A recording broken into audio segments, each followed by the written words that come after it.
Hello students, myself doctor Ankur Shukla.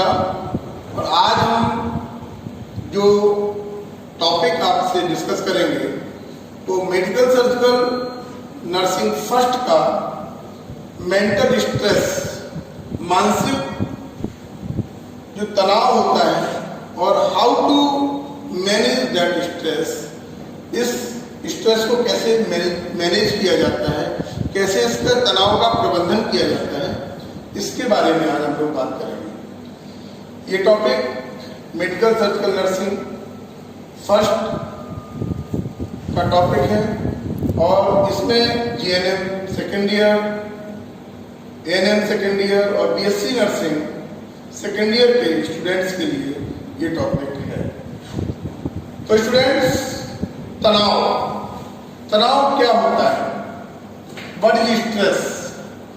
जब किसी व्यक्ति के जीवन में विपरीत परिस्थितियां आती हैं, वो कोई भी कार्य कर रहा होता है, उस कार्य में असफल हो जा रहा होता है, उसे ये पता नहीं चलता कि वो क्यों असफल हो रहा है। तमाम इस तरीके की समस्याएं उस व्यक्ति को निराश कर देती हैं और मानसिक रूप से वह स्ट्रेस ले लेता है, तनाव ले लेता है।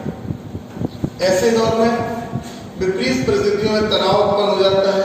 इससे फिजिकल और मेंटल दोनों तरीके से कमजोरी महसूस होने लगती है उस व्यक्ति को। स्टूडेंट्स, ये जरूरी नहीं कि वो विपरीत परिस्थितियां या कई तरीके की आभाव में ही तनावग्रस्त हो। आसपास के माहौल को, जैसे आपका परिवार में कलह, दोस्तों में लड़ाई, ऑफिस का खराब माहौल, बॉस प्रॉपर वे में तवज्जो ना दे रहा हो, ऑफिस में जो सहकर्मी हो आपका सहयोग ना कर रहे हो, ऐसे तौर पर व्यक्ति मानसिक तनाव में आ जाता है। कुछ लोग इस तनाव से उबर जाते हैं, उसको मौज में लेते हैं, लेकिन कुछ लोग इन परिस्थितियों को एडजस्ट नहीं कर पाते।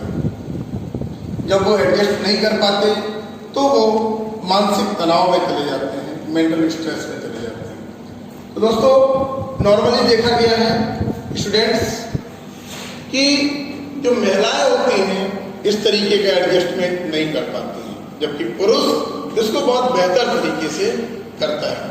तो दो तीन चीजें हमें समझनी है कि जो लोग इन परिस्थितियों का, इन विपरीत परिस्थितियों का सामना नहीं कर पाते हैं, उनकी लाइफस्टाइल प्रभावित हो जाती है और वो तनावग्रस्त हो जाते हैं। व्यक्ति के सामने किसी भी समस्या का विपरीत परिस्थिति के उत्पन्न होने पर वह उन्हें दूर करने का प्रयास करता है और जब वह प्रयास प्रॉपर नहीं हो पाता, समायोजन एडजस्टमेंट नहीं हो पाता, तो वह मानसिक असंतुलन की अवस्था में चला जाता है। तनाव के कौन कौन से कारण होते हैं? तो स्टूडेंट्स, तनाव के जो मुख्य कारण हैं वो ये है कि किसी परिजन की मृत्यु, नौकरी का छूट जाना, व्यापार में लॉस हो जाना, घाटा हो जाना, परीक्षा में फेल हो जाना या वांछित अंक प्राप्त नहीं। हम लोग परीक्षा में अच्छे नंबर नहीं आते हैं, टेंशन हो जाती है, मानसिक तनाव में चले जाते हैं। अचानक किसी दुर्घटना में किसी का मृत्यु हो जाना या अचानक से एक्सीडेंट हो जाना, कोई प्राकृतिक आपदा आ जाने पे, जैसे भूकंप आ जाना, ओलावृष्टि पड़ जाने से किसान अंदर तरीके से टूट जाता है और मानसिक तनाव में आ जाता है। तो स्टूडेंट्स, तनाव के ये मेन कारण हैं। कई नई वातावरण परिस्थितियों को अनुकूलित नहीं कर पाते हैं। जैसे कोई स्टूडेंट पढ़ाई के लिए किसी दूसरे शहर में गया, हॉस्टल में अपने सहपाठियों के साथ उसका सामंजस्य नहीं बन पाता है और वह तनावग्रस्त होकर कई बार आत्महत्या का भी प्रयास करता है। तो ये तो आपके रहे तनाव के कारण। अब बात आती है तनाव के लक्षण कैसे होते हैं, कौन कौन से लक्षण, किस तरीके से उन लक्षणों को पहचाने कि व्यक्ति तनाव में है। तो जो दो तरीके से ये लक्षण पहचाने जा सकते हैं। पहले तो आपका है तनाव उत्पन्न करने वाली घटना के कारण होने वाला नुकसान। नंबर दूसरी बात आती है व्यक्ति की तनाव प्रबंधन की क्षमता कितनी है। कई लोगों को बहुत लंबा लॉस हो जाने के बाद भी वो उस चीज को एडजस्ट करके आगे ले जाते हैं। तो इसके मेन लक्षण हैं तनाव के। नंबर 1 भूख का कम हो जाना, लॉस ऑफ एपेटाइट। भूख का कम हो जाना, भूख नहीं लगती है तनाव में। बेचैनी, रेस्टलेसनेस, बेचैनी को हम लोग बोलते हैं रेस्टलेसनेस, बेचैनी हो जाती है। ठीक है, किसी भी काम में मन नहीं लगता है, इसको हम लोग बोलते हैं एपैथी, अपैथी, राइट। किसी भी काम में मन ना लगना। चक्कर आना, चक्कर आने को हम लोग डिजीनेस के नाम से जानते हैं, डिजीनेस आ जाती है। व्यक्तिगत थका थका सा रहना, जिसको हम लोग बोलते हैं फैटिग्यू, राइट। फैटिग्यू हो जाना, थका हो जाना, थकान महसूस करना। ठीक है, नौजिया, कई बार उल्टी जैसा मन करता है, उल्टी होती नहीं है तो इसको हम लोग नौजिया कहते हैं। व्यक्ति द्वारा संपादित की जाने वाली दैनिक गतिविधियों में बाधा उत्पन्न हो जाती है। जो दैनिक गतिविधियां हैं उसकी, खाना खाना, फ्रेश होने जाना, किसी के साथ बात करना, इन सब चीज़ों में बाधा उत्पन्न होने लगती है। उसका व्यवहार चेंज होने लगता है, change the behaviour. Next one is उसके प्रोफेशनल और एजुकेशनल कार्यों को बाधा उत्पन्न होने लगती है। मेंटल स्ट्रेस में वो व्यवसाय प्रॉपर नहीं कर पाता, अगर वो स्टूडेंट है तो वो प्रॉपर पढ़ाई नहीं कर पाता है। उसके बाद अगली बात आती है निगेटिविटी, जिसको हम लोग बोलते हैं निगेटिविज्म, राइट। व्यक्ति के अंदर निगेटिविटी आ जाती है, चाहे जितनी मेहनत करने के बाद भी उसको ऐसा महसूस होता है कि वो इस चीज में सफल नहीं होगा। अच्छे प्रयास के बावजूद भी उसके अंदर नकारात्मक वेव्स उत्पन्न होने लगती हैं, जिसको हम लोग बोलते हैं निगेटिविज्म, राइट। नेक्स्ट वन आपकी बात आती है कम बोलना, इंट्रोवर्टेड होना, राइट। इंट्रोवर्टेड मीन्स क्या होता है, अपने मन ही मन, जिसको हम लोग कहते हैं, जिसको हम लोग बोलते हैं कि घुटनापन, अंदर से कुछ चीजों को अंदर ही अंदर घुटता रहता है। ठीक है, और हमेशा चिंतन की मुद्रा में रहता है, हमेशा चिंतन की मुद्रा में रहता है। उसके बाद और कौन सा लक्षण है आपका, बार बार गहरी सांसें लेना। इस टाइप के लोग जो मेंटल स्ट्रेस से हैं, कई बार इस तरीके से सांसें लेते हैं। तो इस तरीके की एक्टिविटी जो है, ठीक है, व्यक्ति में दिखाई देने लगती है। चेहरे पर मायूसी रखना, ठीक है, कोई भी अच्छी चीज भी सामने आती है लेकिन वो उस चीज को मायूस होकर देखता है। उसके बाद इरिटेशन, थोड़ी सी चीज पे कोई कुछ कह देता है, एकदम इरिटेट हो जाता है, चिल्लाने लगता है, ये भी एक मेंटल स्ट्रेस का लक्षण है। उसके बाद आपका निराशावादी हो जाना, फीलिंग ऑफ होपलेसनेस, हमेशा निराश रहना, किसी भी नए काम को करने में उसे दिक्कत होने लगती है। तो स्टूडेंट्स, ये तनाव के लक्षण थे। इसके बाद हम लोग बात करेंगे, नेक्स्ट हमारा टॉपिक आएगा कि इस दौरान जब हम लोगों को इस तरीके के लक्षण उत्पन्न हों तो कौन सी तनाव से बचने के लिए युक्तियां इस्तेमाल करनी है। उनको हम लोग बोलते हैं मनोसंरचनाओं की रक्षा युक्तियां, उनको हम लोग इस्तेमाल करते हैं। Thank you. व्यक्ति मेंटल स्ट्रेस की पोजीशन में रहता है तो विभिन्न तरीके के लक्षण के बारे में अभी हमने आपको बताया। अब बात आती है कि इन लक्षणों से उबरने के लिए अचेतन अवस्था में व्यक्ति में कुछ अचानक से मेंटली या मानसिक रक्षा युक्तियां उत्पन्न हो जाती हैं। ऐसी रक्षा युक्तियां जो व्यक्ति के अंदर की फ्रस्ट्रेशन को, अंदर के द्वंद्व को खत्म करती हैं। ठीक है, तो प्रत्येक व्यक्ति नॉर्मल तरीके से जब किसी तरीके से वो अप्रत्याशित समस्याओं से जूझ रहा होता है तो उसके अंदर जो रक्षा युक्तियां प्रोड्यूस होती हैं, स्ट्रेस जब वो प्रतिबल, एंजाइटी या चिंता में रहता है, फियर या भय में रहता है, फ्रस्ट्रेशन जिसको हम लोग कुंठा कहते हैं उसमें रहता है, या संघर्ष की मुद्रा में, कन्फ्लिक्ट, इसका मतलब होता है संघर्ष, आपसी द्वंद्व, ये करें ये ना करें, ये करना है कि नहीं करना है। इस तरीके के द्वंद्व में जब ये इस तरीके की परिस्थितियां आ जाती हैं तो हमारे मस्तिष्क में रक्षा युक्तियां उत्पन्न होती हैं। ये व्यक्ति के अचेतन अवस्था की चीजें हैं जो स्वतः उत्पन्न होती हैं और व्यक्ति को सामने आने वाले स्ट्रेस से मुक्त कराती हैं। राइट। तो अब ये वाली जो युक्तियां हैं इसके बारे में दो वैज्ञानिक हुए।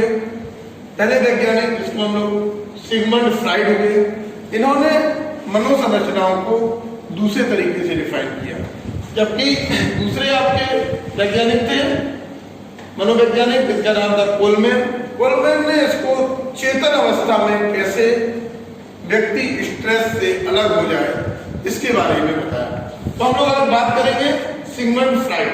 सिगमंड फ्राइड जो डिफेंस मैकेनिज्म सर्वप्रथम जो सिगमंड फ्राइड ने इसका प्रयोग किया था, इसके अनुसार उन्होंने कहा था कि व्यक्ति के अंदर के ईगो और या सुपर ईगो को जब बाहरी स्ट्रेस, कुंठा ये हर्ट करता है तो उसके अंदर उत्पन्न होने वाली अचेतन रूप से एक विशेष तरीके की युक्तियां उत्पन्न होती हैं, जिससे प्रत्यक्ष रूप से व्यक्ति उन समस्याओं से अलग हो जाए, मानसिक कुंठा से मुक्त पा सके।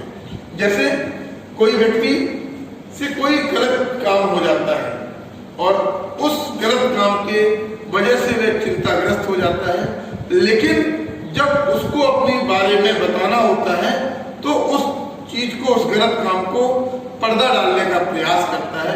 यही मनोसंरचनाएं हैं। मनोसंरचनाएं कोलमैन जो हमारे मनोवैज्ञानिक हुए, उन्होंने इसके बारे में दूसरे ढंग से समझाया। कोलमैन ने कहा कि मनोसंरचनाएं व्यक्ति की प्रतिक्रियाओं के प्रकार हैं, किस तरीके से वो रिएक्शन दे रहा है व्यक्ति, उसके प्रकार हैं, जिसमें व्यक्ति उपयुक्तता की भावना बनी रहती है। उसको ये लगता है कि हम इन मनोसंरचनाओं को दर्शा के उपयुक्त तरीके से समाज में बिना किसी मेंटल स्ट्रेस के रहा जा सकता है। तो राइट, तो कोलमैन के अनुसार ये था आपका कि मनोसंरचनाएं व्यक्ति की प्रतिक्रियाओं के प्रकार हैं, जिससे व्यक्ति उपयुक्तता की भावना बनी रहती है तथा इनकी सहायता से व्यक्ति प्रत्यक्ष रूप से दबावपूर्ण परिस्थितियों से मुक्त हो जाता है। इसके बाद आपकी बात आएगी मनोसंरचनाओं की विशेषताएं कौन कौन सी होती, क्यों, क्या विशेषताएं हैं कि व्यक्ति जो मेंटल स्ट्रेस में रहता है, मानसिक तनाव में रहता है, इन युक्तियों से अलग विमुख हो जाता है।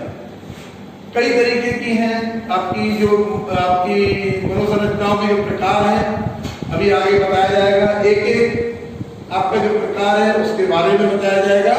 अभी हम लोग समझते हैं कि मनोसंरचनाओं की विशेषताएं क्या है।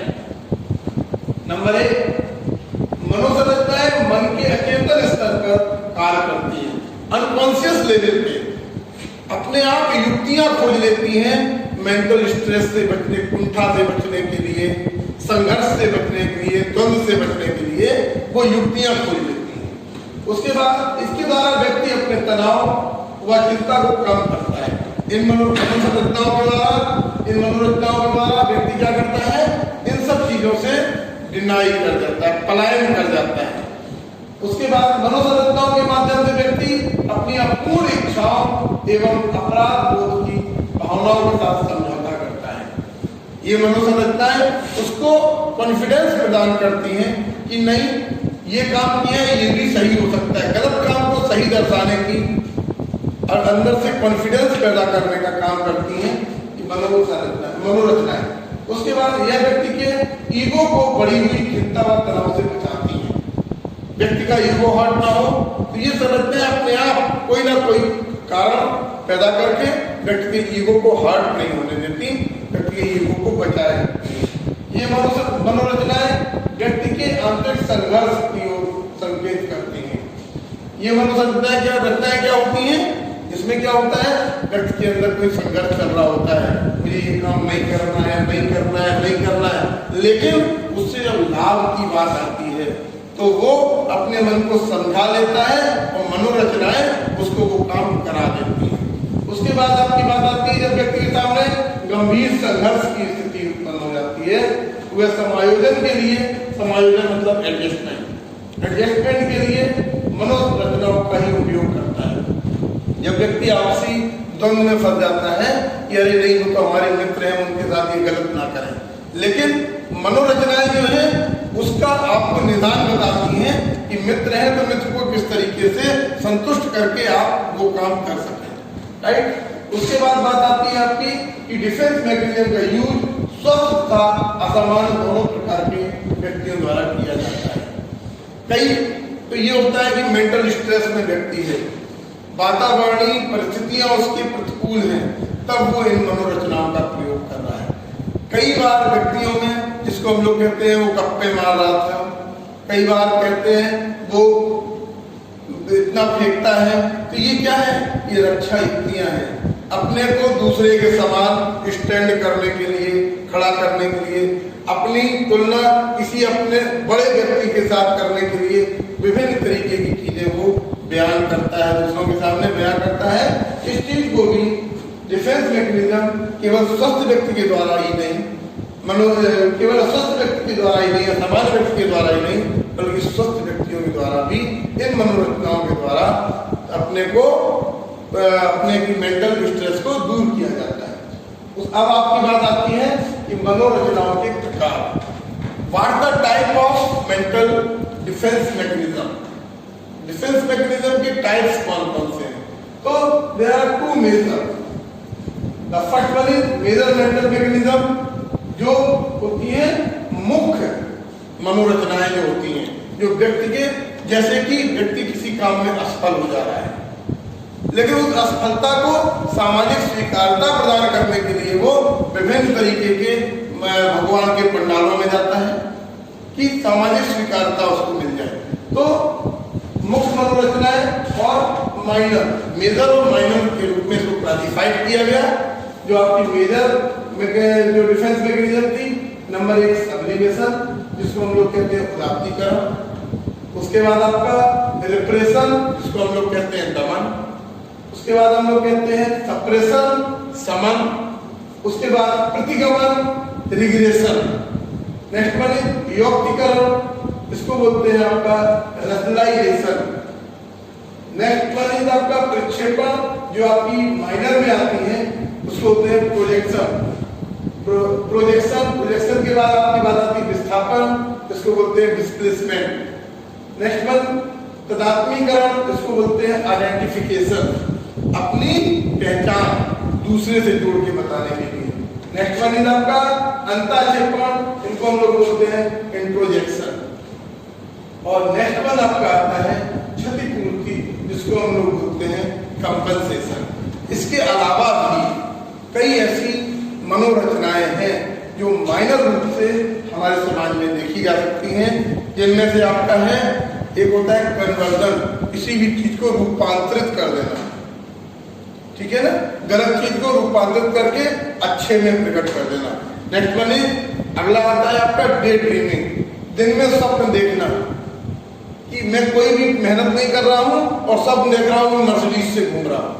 तो ये भी एक आपकी माइनर मनोरचनाओं में आता है। उसके बाद बात आती है आपकी विड्रॉल।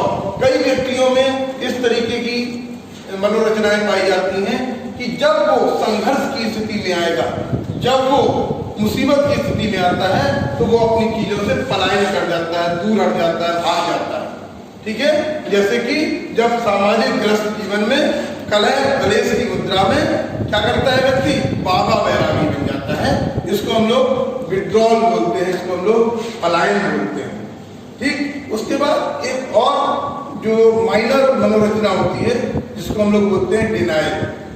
डिनायल मीन्स होता है खंडन, ठीक है। तो ये इस रचना है कि अपने गलत चीज के लिए कई सही चीजों को खंडन करके अपनी चीज को प्रस्तुत कर देना, इसको हम लोग बोलते हैं डिनायल।